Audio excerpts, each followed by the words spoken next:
তো আগৰ ভিডিঅ'টোত আমি কি চালোঁ এনজাইমছ আৰু হৰমনৰ ডিফাৰেঞ্চ মই কৈ দিলোঁ ঠিক আছে বাট আমি এইটো চেপ্টাৰত প্ৰপাৰলি ফ'কাছ ক'ত কৰিম হৰমনছত কৰিম ঠিক আছে তো হৰমনছ ক'লোঁ না মই তো হৰমনছ কি হৰমনছ দুইটাৰ ক্ষেত্ৰতে পায় প্লান্টতো পায় এনিমেলতো পায় ঠিক আছে প্লান্টতো পায় এনিমেলতো পায় তো প্লান্টত কেনেকৈ হৰমনে ফাংচন কৰে আৰু এনিমেলত কেনেকৈ হৰমনে ফাংচন কৰে আমি সেইটো পঢ়িম এই ভিডিঅ'বিলাকত তো এতিয়া আমি প্লান্টৰ কথা পঢ়োঁ ঠিক আছে প্লান্টত হৰমনে একচুৱেলি কেনেকৈ কণ্ট্ৰল এণ্ড কোঅৰ্ডিনেশ্যন হোৱাত হেল্প কৰে তো চাই যাবা ঠিক আছে তো তাৰমানে চাবা প্লান্টত যদি আমি কণ্ট্ৰল আৰু কোঅৰ্ডিনেশ্যনৰ কথা জানিব খোজোঁ তাৰ আগতে এটা বুকত টপিক হিচাপতে আছে কি মুভমেণ্ট অফ প্লান্ট মানে প্লান্টত আমি মানুহবিলাকেতো ইফালে ইফালে ভৰিৰে খোজকাঢ়ি ফুৰিব পাৰোঁ ইফালে ইফালে যাব পাৰোঁ আমি নিজৰ ডিঙিটো ঘূৰাই দিব পাৰোঁ হাতখন লৰাব পাৰোঁ বাট প্লান্টতো তেনেকুৱা নহয় বাট প্লান্টৰো নিজৰ কিছুমান মুভমেণ্ট আছে তো প্লান্টত যিবিলাক তোমাৰ ভেৰি লিমিটেড টাইপ অফ কি আছে তোমাৰ মুভমেণ্ট আছে সেইখিনি কি টাইপৰ মুভমেণ্ট আছে আমি সেইখিনি আগতে বুজি লওঁ তাৰপিছত হৰমনছত আমি যাম এই হৰমনছবিলাকে এইবিলাক মুভমেণ্টত তোমাৰ প্লান্টৰ মুভমেণ্টত কেনেকৈ হেল্প কৰি আছে ঠিক আছে তো টপিকটো আছে যে মুভমেণ্ট ইন প্লান্ট চোৱা ইয়াতে কৈছে প্লান্টৰ মুভমেণ্ট দুই ধৰণৰ থাকে এটা হ'ল নাস্তিক এটা হ'ল কি ট্ৰপিক মুভমেণ্ট এটা কয় নাস্তিক মুভমেণ্ট এটা কয় ট্ৰপিক মুভমেণ্ট এতিয়া নাস্তিক মুভমেণ্টৰ লগত লিখা আছে এই ৱৰ্ডটো লিখা আছে যে নাস্তিক মুভমেণ্টত বোলে ইমিডিয়েট ৰেছপন্স হ'লে হয় তোমাৰ টু ষ্টিমুলাছ আচ্ছা ষ্টিমুলাছটো মনত পৰিছে তোমাৰ ষ্টিমুলাছ মই ভালকৈ বুজাইছোঁ আই হোপ মনত পৰিছে ষ্টিমুলাছবিলাক কি আছিল stimulus are any kind of changes হয় না any kind of changes internally or externally মনত পৰিছে নে নাই ষ্টিমুলাছ অঁ এক্সটাৰ্নেলি ইণ্টাৰনেলি যিবিলাক তোমাৰ চেঞ্জেছ হ'ব যাৰ কাৰণে আমাৰ এটা ফিজিঅ'লজিকেল কি আহে ৰেছপন্স আহে আমাৰ বডিৰ পৰা ঠিক আছে তো সেইবিলাকক ষ্টিমুলাছ বুলি কয় তো প্লান্টৰ ক্ষেত্ৰতো কিছুমান মুভমেণ্ট ষ্টিমুলাছৰ কাৰণে হয় যেনেকৈ আমাৰ ক্ষেত্ৰত কি হৈছিল হাতখন চুই দিলে হঠাৎ গৰম বস্তু হাতত লাগিলে আমি গুচাই দিছিলোঁ হয় না হাতখন তো সেইটো ৰেছপন্স আছিল তো তেনেকুৱা ধৰণৰ ৰেছপন্স আমাৰ প্লান্টতো হ'ব ফৰ এক্সাম্পল সেইটো চোৱা চুইমুই প্লান্ট তোমালোকে জানা এইটো চুইমুই প্লান্টত টাচ কৰি দিলে লগে লগে কি হ'ব পাতখন কি হয় তোমাৰ মুজি যায় এনেকুৱাই হৈ যায় তোমাৰ নিজৰ শ্বেপটো সৰু কৰি দিয়ে তো এইটো হ'ল এনেকৈ চুই দিছে মানে কি চুই দিছে মানে এতিয়া কি হ'ল টাচৰ লগত কি ৰিলেটেড আছে থিগমো মনত আছে না থিগমো ৰেচেপ্টৰ আছিল যে টাচ কৰা তো ইয়াতে থিগমো যিটো হ'ল যিটো হ'ল টাচটো হ'ল এইটো কি ষ্টিমুলাছ আমি এটা টাচ কৰি তাক ষ্টিমুলি প্ৰভাইড কৰিছোঁ তো ষ্টিমুলাছটো হ'ল ইয়াতে টাচ তাৰ কাৰণে সি কিবা এটা ৰেছপন্স দিছে তো অলপমান পিছত ডিটেইলছত বুজিম বাট এনেকুৱা ধৰণৰ যিবিলাক তোমাৰ মুভমেণ্ট হয় ষ্টিমুলাছৰ কাৰণে যিবিলাক মুভমেণ্ট হয় প্লান্টৰ তাক কি বুলি কয় নাস্তিক মুভমেণ্ট বুলি কয় ঠিক আছে কি মুভমেণ্ট বুলি কয় তাক নাস্তিক মুভমেণ্ট বুলি কয় এতিয়া চোৱা নেক্সট আৰু এটা টাইপৰ মুভমেণ্ট ট্ৰপিক মুভমেণ্ট এতিয়া ট্ৰপিক মুভমেণ্টটো কি বোলে movement because of the growth of the plant movement because of the growth of the plant এতিয়া গছ এডাল এনেকৈ গছডাল লগে লগে সৰু হৈ থাকে যেতিয়া ই ডাঙৰ হ'ব তোমাৰ ডাঙৰ হ'বৰ কাৰণে কি পানী লাগিল বাহিৰৰ পৰা কাৰ্বন ডাই অক্সাইড ল'ব তোমাৰ কি ছানৰেজ ল'ব লাহে লাহে ফটোচিনথেচিছ কৰি নিজৰ বডিত ফুড ষ্ট'ৰ কৰি ই ডাঙৰ হৈ গৈ থাকিব ডাঙৰ হোৱাৰ লগে লগে সি ওপৰৰ ফালে কি কৰে মুভ কৰি থাকে তো এই এটা মুভমেণ্ট হয় না আৰু শিপা তলৰ ফালে যাইছে শিপাখিনি তলৰ ফালে এনেকৈ মুভ কৰি আছে this kind of movement which is related to the growth of the plant those are known as tropic movement but nastic movement are those movement which are related to stimulus ঠিক আছে আই hope ডিফাৰেঞ্চটো বুজি পালা এতিয়া আমি এটা এটাকে ভালকৈ discuss কৰোঁ ঠিক আছে প্ৰথমতে আমি নাস্তিক মুভমেণ্টটো চাই লওঁ তাৰপিছতে ট্ৰপিক মুভমেণ্টটো চাই লওঁ আমাৰ চেপ্টাৰটোত ট্ৰপিক মুভমেণ্টৰ ডিফাৰেণ্ট টাইপছ আছে ইয়াৰ পিছত আমি পঢ়িম ঠিক আছে তো প্ৰথমতে আমি নাস্তিক মুভমেণ্টটো পঢ়ি লওঁ চোৱা নাস্তিক মুভমেণ্ট তো ক'লোৱে নাস্তিক মুভমেণ্টটো ক'ত হয় চুইমুই প্লান্টত দেখা যায় এনেকৈ ঠিক আছে নাস্তিক মুভমেণ্ট তো একফালৰ পৰা আমি পঢ়ি আহোঁ নাস্তিক মুভমেণ্টত কোনো ধৰণৰ গ্ৰথৰ কথা নাই ডেফিনেটলি ইয়াতে কোনো ধৰণৰ গ্ৰথৰ কথা নাই গ্ৰথৰ কথা সেই ট্ৰপিক মুভমেণ্টত হৈ আছে ইয়াতে কোনো গ্ৰথৰ কথা হোৱা নাই গছডাল ডাঙৰ হৈ আছে সৰু হৈ আছে তেনেকুৱা ধৰণৰ কথা হোৱা নাই ইয়াতে জাষ্ট কি হৈছে গছৰ পাতে leaves of response to touch তো গছৰ পাতে কি কৰিছে জাষ্ট ৰেছপন্স কৰিছে টাচ ইয়াতে যেনেকৈ দেখালোঁ তোমাক এনেকৈ যেতিয়া ষ্টিমুলি তুমি টাচ কৰি দিলা কি হৈ গ'ল গছৰ পাতখন লৰচৰ কৰিল গছৰ পাতখনে নিজৰ শ্বেপটো কি কৰি দিছে সৰু সৰু কৰি দিছে ঠিক আছে তাৰপিছত কি দিছে movement of the parts of plant occur at a point same or different from the point of touch এইটো কথা এইটো পইণ্ট অলপমান মন কৰা movement of the parts of the plant চোৱা এই মানুহজনৰ যিটো হাতৰ ফিংগাৰ আহিছে ই ধৰা হ'ল এই দুখন পাতত টাচ কৰিছে জাষ্ট বা টাচ কৰিছে এই দুখন পাতত কিন্তু গোটেই পাতখনে তোমাৰ কি হৈ গ'ল নিজৰ শ্বেপটো চেঞ্জ কৰি ল'লে আৰু কিবা কাৰণত যদি আৰু এনেকুৱাও হয় ইখনো হৈ যাব পাৰে ঠিক আছে তুমি টাচ কৰিছা এখন পাতত একেলগে 3-4খন পাত তোমাৰ কি হৈ গ'ল মোজা খাই গ'ল তাৰমানে তুমি টাচ কৰিছা এটা জেগাত মুভমেণ্ট হৈছে এটা জেগাত তুমি টাচ কৰিছা য'ত সিটো পাৰ্টটো তোমাৰ কি হ'ল সেইটো পাৰ্টেটো ৰেছপন্স দিলে বেলেগ পাৰ্টেও ৰেছপন্স দিলে তো চাবা এইটো সেইটো লাইনে লিখা আছে movement of the parts of the plant movement মানে এতিয়া কি কৈছে response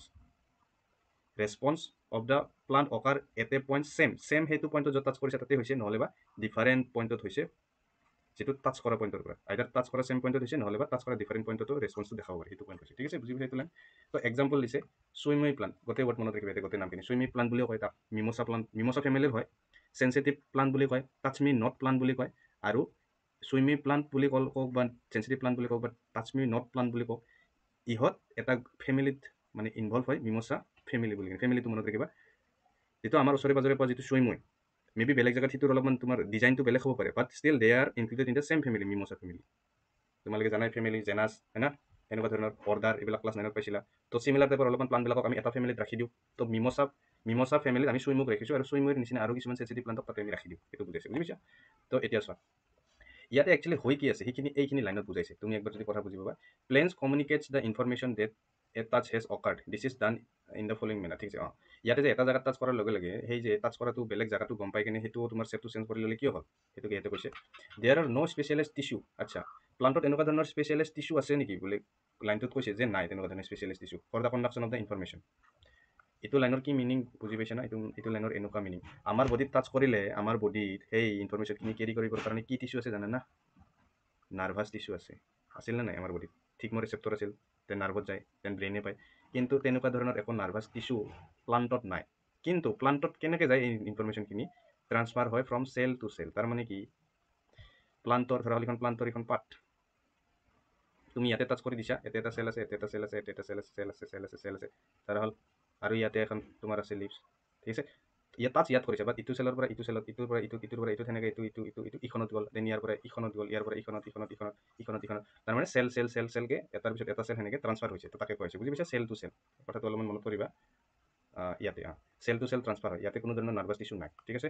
then is the second point, প্লাণ্টে ইউজ কৰে বোলে কি ইলেক্ট্ৰিকেল কেমিকেল মিনছ। বাৰু কেমিকেল আৰু ইলেক্ট্ৰিকেলৰ কথাটো তুমি নাৰ্ভাছ ছিষ্টেমতো পাইছিলা, নিউৰন যেতিয়া পঢ়িছিলা। টাচ কৰাৰ লগে লগে তাতে কি হয়, কেমিকেল চিগনেল হয়, দেন কেমিকেল চিগনেলটো কনভাৰ্ট হৈছিল ডেনড্ৰাইটিক টিপত কি ইলেক্ট্ৰিকেলত, দেন সেই ইলেক্ট্ৰিচিটিটো ফ্ৰম দ্য ডেনড্ৰাইট চেল বডিত গৈছিল, চেল বডিৰ পৰা তোমাৰ এক্সনত গৈছিল, এক্সনৰ পৰা ডেনড্ৰাইটিক এণ্ডত গৈছিল, আছিল মনত? কেমিকেলৰ পৰা ইলেক্ট্ৰিকেলত চেঞ্জ হৈছিল, দেন এগেইন ইলেক্ট্ৰিকেলটো তোমাৰ সিফালে নিউৰ ট্ৰান্সমিটাৰৰ হেল্পত এগেইন কেমিকেল ৰিলিজ কৰিছিল, আছিল মনত? তো তাতো কেমিকেল আৰু ইলেক্ট্ৰিকেল তাতেও হৈ আছে। তো ইয়াতো একচুৱেলি তেনেকুৱা হয়, টাচ কৰাৰ লগে লগে তোমাৰ যিটো কি হয়, কেমিকেল এটা ৰিয়েকশ্যন হয়, কেমিকেলৰ পৰা অকণমান দূৰ চেলটোৰ ভিতৰতে ইলেক্ট্ৰিকেল এটা ইম্পালছ জেনেৰেট হ'ব, দেন এগেইন কেমিকেল জেনেৰেট হ'ব। আমাৰ নিচিনা ইহঁতৰ নাই তোমাৰ neurons, but still similar kind of তোমাৰ বস্তুৱে হৈ আছে, বাট ইহঁতৰ বহুত কি অলপ জেগাত মানে অকণমান ইলেক্ট্ৰিকেল, অকণমান কেমিকেল, অকণমান ইলেক্ট্ৰিকেল, অকণমান কেমিকেল, সেইকাৰণে এটা ৱৰ্ড ইউজ কৰিছে ইয়াতে, কি ইলেক্ট্ৰিকেল কেমিকেল মিনছত তোমাৰ কি ট্ৰান্সফাৰ হয়। বাকী তুমি ইমান ইনডেপথত যাব নালাগে, বা প্লাণ্টৰ কাৰণে ইলেক্ট্ৰিকেল কেমিকেল এই ৱৰ্ডটো মনত ৰাখিবা, ঠিক আছে? আৰু যদি সোধা যায় নিউৰনৰ ভিতৰত কি চিগনেল ট্ৰান্সফাৰ হয়, তুমি তেতিয়া কিন্তু কুৱেশ্যনত এনচাৰ লিখিবা ইলেক্ট্ৰিকেল। নিউৰনত কি ইলেক্ট্ৰিকেল। এইটো কথা বেলেগ যে নিউৰনৰ পৰা নিউৰনত যাওঁতে চাইনাপছত কেমিকেল চেঞ্জেছ হয়, সেইটো বেলেগ, বাট তাতে মেইনলি ইলেক্ট্ৰিকেল চিগনেলে ট্ৰান্সফাৰ হয় আমাৰ নিউৰনত, বুজি পাইছা? বাট প্লাণ্টৰ ক্ষেত্ৰত কি এনেকৈ লিখিব গ'লে ইলেক্ট্ৰিকেল কেমিকেল, আৰু এইটোতো ক'লোৱে চেল টু চেল ট্ৰান্সফাৰ হয়। থাৰ্ড নম্বৰ পইণ্টত কি কৈছে, plant cell changes their shape by changing the amount of water. এইটো ইম্পৰ্টেণ্ট হয়, মনত ৰাখিবা। ডাইৰেক্ট MCQ দি দিয়ে, plant cell changes their shape or সুইমুই plant changes their shape by অপশ্যনত দিব এমাউণ্ট অফ ৱাটাৰ, ছেকেণ্ডত দিব amount of oxygen, amount of carbon dioxide, তেনেকুৱা ধৰণৰ। ইয়াতে যে তোমাৰ পাতখন তোমাৰ খোলা খাই আছিল, আৰু ছেকেণ্ডত এইটো যে পাতটো তোমাৰ অলপমান কি হৈ গ'ল, জাপ খাই গ'ল। ইয়াৰ কাৰণ কি জানে না? ইয়াতে যদি কওঁ, মই ইফালে ড্ৰ কৰিছোঁ, এনেকৈ যে বহুতবিলাক পাতবিলাক আছে, এনেকৈ যে পাতবিলাক আছে এনেকৈ, এইবিলাক পাৰ্টত ৱাটাৰ থাকে ইহঁতৰ, এইবিলাক পাৰ্টত ৱাটাৰ থাকে। এই ৱাটাৰখিনি কি কৰি দিয়ে, ড্ৰেইন কৰি দিয়ে। যেতিয়া এনেকুৱা চেঞ্চিটিভ এটা পায় চিগনেলটো যেতিয়া যায়, এই ৱাটাৰখিনি কি ড্ৰেইন কৰি ইয়াৰ পৰা অকণমান ধৰা হ'ল গুচাই দিয়াৰ লগে লগে ইয়াৰ শ্বেপটো সৰু হৈ যাব, এইখিনি ষ্টেমটো কি হৈ যাব, সৰু হৈ যাব, য'ত লাগি আছে তোমাৰ পাতখিনি সৰু হৈ গ'লে কি হৈ যাব, পাতখিনি মানে জাপ খাই যায়, বুজি পাইছা কথাটো? তো বেচিকেলি ইয়াতে এটা ৱৰ্ড মনত ৰাখিবা, সুইমুই প্লাণ্টে তাৰ তোমাৰ শ্বেপৰ চেঞ্জ কৰে কেনেকৈ, by the changing of amount of water in them, তাহাঁতৰ ভিতৰত থকা ৱাটাৰটো চেঞ্জ কৰি দিয়ে। দেন এগেইন অলপ পিছত তাৰপিছত কি হ'ব, এগেইন ৱাটাৰখিনি যেতিয়া এগেইন ৰিটাৰ্ণ বেক হয় অলপ টাইম পিছত, দেন এগেইন তোমাৰ পাতখিনি এগেইন কি আগৰ পজিশ্যনত আহি যায়, তাৰমানে swelling and shrinking of the cell. তো ইয়াতে থকা তাৰমানে চেলবিলাকে নিজৰ ৱাটাৰটো শ্ৰিংক কৰি লয়, সৰু কৰি লৈছে, দেখিছা পাতখিনি অকণমান সৰু হৈ গৈছে। তাৰমানে কি নিজৰ ৱাটাৰ ইয়াতে ষ্টেমত ওলাই দিছে, দেন ৱাটাৰখিনি পিছৰ ফালে ওলাই গুচি গ'ল, তো অলপমান পাতখিনি সৰু হৈ গ'ল, ঠিক আছে? বেচিকেলি চেলত কি থাকে, চাইটোপ্লাজম থাকে না, নিউক্লিয়াছ, দেন এইবিলাক কি থাকে, চাইটোপ্লাজম থাকে। তো চাইটোপ্লাজম মেক্সিমাম কি থাকে, ৱাটাৰে থাকে, H2O থাকে। তো ইয়াৰ H2O খিনি অলপমান ড্ৰেইন কৰি দিয়ে, তাৰমানে বুজি পাইছা কথাটো? তেনেকুৱা ধৰণৰ। বাকী যিখিনি ক'লোঁ, যিখিনি হাইলাইট কৰা আছে সেইখিনি ইম্পৰ্টেণ্ট ইয়াতে, ঠিক আছে? আচ্ছা, তো আমি কি নাষ্টিক মুভমেণ্টৰ কথা পাতিলোঁ, সুইমুই প্লাণ্টত কেনেকৈ কি হৈছে সেইখিনি কথা পাতিলোঁ। এতিয়া আমি নেক্সট কি চাম, ট্ৰপিক মুভমেণ্টৰ কথা চাম। আচ্ছা, ইয়াৰ ওপৰত ৰিলেটেড এটা কুৱেশ্যন আছে তোমাৰ, ৰ'বা, ইয়াৰ ওপৰত ৰিলেটেড এটা কুৱেশ্যন আছে।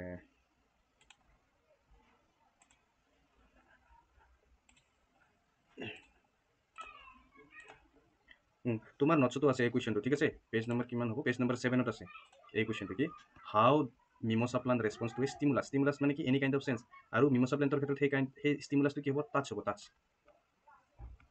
গম পাইছা কি কৈছোঁ? তো মিমোছা প্লাণ্টত যে তুমি যেতিয়া ষ্টিমুলাছ প্ৰভাইড কৰা, যেতিয়া তুমি ষ্টিমুলি টাচ প্ৰভাইড কৰা, তেতিয়া মিমোছা প্লাণ্টে কেনেকৈ ৰেছপন্স কৰে। তো মই তাতে কৈ আহিলোঁ হয় না তোমাৰ থিয়ৰিত। তো এতিয়া যদি তুমি ইয়াত পঢ়া, তুমি চাবাচোন, there is no' nervous tissue, ঠিক আছে? আৰু কোনো ধৰণৰ মাছল নাই ইন প্লাণ্টত নাই, আনলাইক এনিমেলৰ নিচিনা। এইখিনি লিখা নিলিখা তোমাৰ ইচ্ছা, এইখিনি নিলিখিলে চলি যায়, ঠিক আছে। আমি প্লাণ্টৰ কথা কৈ দিলোঁ যে কোনো নাৰ্ভাছ টিছু নাই, কোনো তোমাৰ এনেকুৱা ধৰণৰ মাছল নাই, ঠিক আছে। The information that the plant is touched, মানে যিটো ষ্টিমুলাছ দিছোঁ, কমিউনিকেটেড বাই চাম ইলেক্ট্ৰিকেল কেমিকেল মিনছ, বুজিটো পালা কি ক'লোঁ মই, ঠিক আছে। ফ্ৰম চেল টু চেল, চেলৰ পৰা চেললৈকে যাই ক'লোঁ না, ইয়াতে কোনো ধৰণৰ যিহেতু টিছু নাই, তোমাৰ কোনো ধৰণৰ নিউৰন নাই, চেলৰ পৰা চেল যাব। দেয়াৰফৰ হোৱেন উই অবজাৰ্ভ, যেতিয়া আমি অবজাৰ্ভ কৰোঁ যে the point হোৱেৰ the plant is touch and what part of the plant actually move, it appears that movement happens at point different from the point of touch. এইটো লাইনটো নিজৰ লেংগুৱেজতো লিখিব পাৰে, চাবা। এতিয়া কি কৈছে, যেতিয়া আমি সেইকাৰণে চেলৰ পৰা, ইয়াতে একচুৱেলি কি ক'ব খুজিছে, এই নেক্সট পইণ্টটোত ইলেক্ট্ৰিকেল কেমিকেল মিনছত চেলৰ পৰা চেলত তাৰমানে কি কমিউনিকেটেড হ'ল, বা তোমাৰ কি হ'ল, দ্য ষ্টিমুলাছ ইজ ট্ৰান্সফাৰটো লিখিব, the stimulus is transfer from cell to cell through electrical chemical means. সেইকাৰণে কি হয়, আমি অবজাৰ্ভ কৰোঁ যে যিটো পইণ্টত টাচ কৰা হ'ল আৰু যিটো পইণ্ট একচুৱেলি মুভ হ'ল, ইহঁতকেইটা পইণ্টকেইটা কি হয়, ডিফাৰেণ্ট পইণ্ট হয় টাচ কৰা পইণ্টতকৈ। মানে কৈছে যিকেইটা পইণ্ট মুভমেণ্ট হ'ল, এতিয়া যে পাইছিলোঁ ডায়েগ্ৰামত যিকেইটা পাত মুভমেণ্ট হৈছিল, ক'ত গ'ল, লেংগুৱেজৰ কথা, বাকী এইখিনি লিখি দিলে হ'ব, ইয়াতে থকাখিনি। ইয়াতে কৈছে যে যিকেইটা পাত তুমি টাচ কৰিছিলে এইখিনিত, বাট এইকেইটা তোমাৰ কি হ'ল, মোজা গ'ল। তাৰমানে কি হ'ল, য'ত টাচ কৰিছা আৰু যিকেইটা তোমাৰ মোজা গ'ল, সেইকেইটা ছেমো হয় আৰু বেলেগো হ'ব পাৰে। তো সেইখিনি কৈছে তাতে একবাৰ চোৱাচোন। It apparent that movement happens at point different from the point of touch, তুমি য'ত টাচ কৰিছা তাতে মুভমেণ্ট হয় কেতিয়াবা, বাট নহ'লেও মানে বেলেগতো হ'ব পাৰে, ঠিক আছে। ইট এপাৰেণ্ট মানে এইটো দেখা যায় যে মুভমেণ্ট সেইটো জেগাত হৈছে য'ত একচুৱেলি টাচ কৰা নাই, সেনেকুৱা ধৰণৰ কৈছে। Finally in response to the information of the touch, plant চেলে কি কৰে বোলে, চেঞ্জ কৰে shape by changing the amount of water. এইটো বুজি পাইছা, কৈ আহিলোঁ, resulting in swelling and shrinking কৰে, therefore changing the shape. Plant cell changes shape by changing the amount of water in them, resulting in swelling and shrinking, and therefore in changing shape. আচ্ছা, এই লাইনটো অকণমান simplify কৰিব পাৰি। Then finally in response to the information of the touch, plant cell changes shape by changing the amount of water, resulting in swelling or shrinking. ইয়ালৈকে লিখি দিলে হ'ব। Therefore in changing the shape of the plant, ঠিকে আছে বাৰু, ঠিক আছে, বুজি পালে নিজে বনাই লিখিবা, মানে দীঘল লাগিছে বা হৈ যায়। তাৰপিছতে this is how mimosa plant sensitive plant সুইম with plant response to the stimuli. তো বুজি পাইছা চাগে। চ' তুমি এইটো বুজি কিনে লিখি দিবা, ইয়াতে মই যি ক'লোঁ সেইটোৱে, ভিডিঅ'টোত আগৰ ফালে যিখিনি ক'লোঁ সেইখিনি কথা হয়। এইকেইটা লাইন লিখি দিলে চলি যাব, কেনেকৈ ৰেছপন্স কৰে 1 2 3 যিখিনি হ'ল। এতিয়া তাকে কৈছে প্লান্ট চেলে কি কৰে, চেঞ্জ কৰে shape, changing the amount of water in them, this happens due to the swelling and shrinking of the shape. যেতিয়া তোমাৰ ৱাটাৰটো কি কৰি দিলে, ড্ৰেইন কৰি দিলে, শেপটো চেঞ্জ কৰি দিলে। বুজি পাইছা কথাটো। তো ইয়াতে আমি নাষ্টিক মুভমেণ্টৰ কথা পাতিলোঁ। এতিয়া নাষ্টিক মুভমেণ্টৰ পিছত কি ট্ৰপিক মুভমেণ্টৰ কথা আহিব, আৰু ট্ৰপিক মুভমেণ্টৰ বেলেগ বেলেগ টাইপছ আছে, এইখিনি আমি এটা নেক্সট ভিডিঅ'ত মই তোমাক কৈ আছোঁ।